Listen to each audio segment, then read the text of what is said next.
안녕하십니까.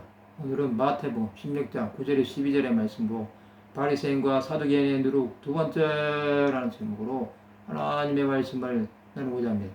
본 말씀은 너희가 아직도 깨닫지 못하느냐. 떡 5개로 5,000명을 먹이고 죽은 것이 몇 바구니며 떡 7개로 4,000명을 먹이고 죽은 것이 몇 광줄이었는지를 기억하지 못하느냐.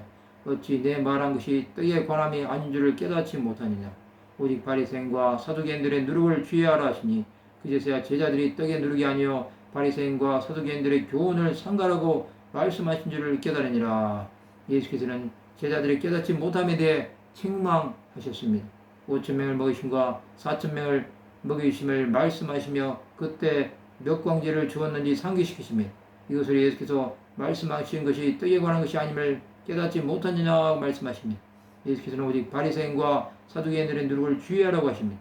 예수께서는 기적을 예로 드셔서 제자들이 말씀을 알아듣게 하신 것입니다. 그것을 든 제자들은 떡의 누룩이 아니라는 것을 알게 되었습니다. 또 바리새인과 사두개인들의 교훈을 상가라고 말씀하셨습니다. 그들은 율법에서 벗어나면 용납하지 않았습니다. 그러나 정작 자신들은 율법을 지키는 것보다는 그것으로 사람을 판단하는 것을 더 좋아할 뿐이었습니다. 그 판단도 자신들의 기준이기에 정당하지도 않았습니다. 예수 앞에 나오는 것은 율법으로 정죄받기 위해 나오는 것이 아닙니다. 우리는 하나님의 기준으로 보아야 합니다. 율법으로는 의를 향할 자가 없습니다. 율법은 죄를 깨닫게 할 뿐입니다. 우리의 노력을 할 수 있는 것은 아무것도 없습니다. 예수를 의지하여 나가는 사람들은 바리새인과 사두개인들의 교훈보다 하나님의 말씀을 따를 것입니다.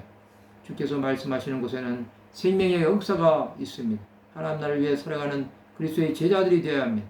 하나님은 그를 바라보고 나가는 자들의 영원한 생명으로 함께 해주실 것입니다. 바리새인과 사두개인에게서도 배울 것이 있습니다. 그들은 율법을 지키기 위해서는 최선을 다합니다. 그러나 율법 전문만 지킬 뿐이라는 것이 문제입니다. 예수께서 말씀하신 것을 지키는 것이 더 중요한 것입니다. 우리는 바리새인과 사두개인에 대해 평가할 자격이 없습니다. 그들은 우리보다는 나은 자들입니다.